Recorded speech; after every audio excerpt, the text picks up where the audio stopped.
Hello everyone. आज हम medium access technique में CSMA-CD टॉपिक डिस्कस करेंगे। CSMA-CD carrier sense multiple access with collision detection. The CSMA method does not specify the procedure following the collision. In this method, that is CSMA-CD, a station monitors the medium after it sends a frame to see if the transmission was successful. If so, the station is finished. If, however, there is a collision, the frame is sent again.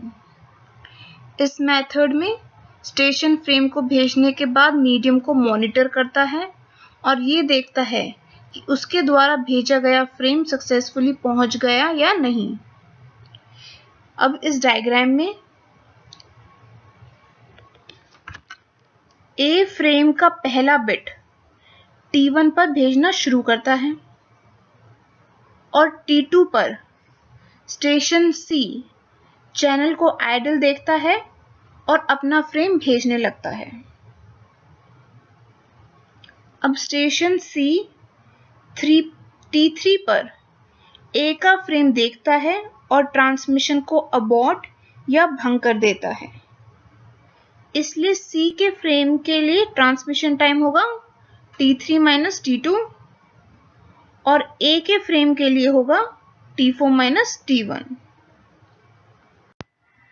Now flow diagram for CSMA-CD. तो सबसे पहले start होगा।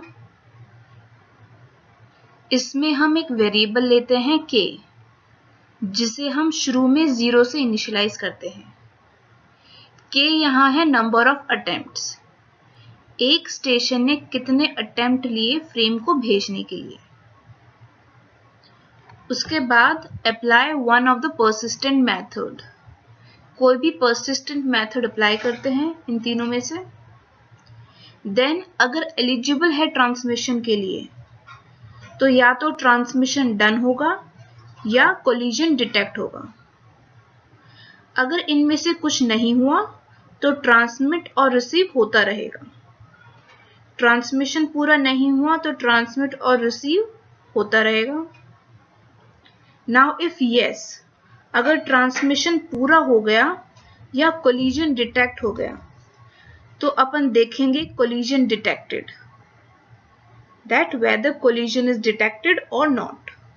अगर no है मतलब successful transmission हुआ है। अगर कोलिजन डिटेक्ट हुआ है मतलब यस, तो स्टेशन एक जैमिंग सिग्नल भेजेगा, मतलब उसमें कोलिजन सेंस कर लिया है, अब कोई और फ्रेम मत भेजो। Then increase the value of K, number of attempts की वैल्यू इंक्रीज करता है। K मैक्स अपन पहले से सोच के रखते हैं। अगर K की वैल्यू ज्यादा हो जाती है K मैक्स से तो अबॉर्ट कर देंगे, मतलब बहुत ज्यादा अटेम्प्ट्स हो गए हैं। अगर ऐसा नहीं हुआ है तो choose a random number R between 0 and 2 की power K minus 1. Then wait for TB time, where TB is equals to R into TP. TP यहाँ पे क्या है? Propagation time. तो फिर इतने टाइम के लिए वेट करेंगे। तो this is CSMA-CD. Now at abnormal level there is a collision and the level of energy is twice the normal level. A station that has a frame to send or is sending a frame needs to monitor the energy level to determine if the channel is idle, busy or in collision mode. एक station जिसके पास frame है send करने के लिए, वो monitor करता है energy levels को, जिससे कि वो पता लगा पाए कि चैनल आइडल है, बिजी है या कोलिजन मोड में है। तो अपन डायग्राम में देख सकते हैं कोलिजन के टाइम पे एनर्जी लेवल नॉर्मल लेवल से 2 टाइम्स हो जाती है। So thank you.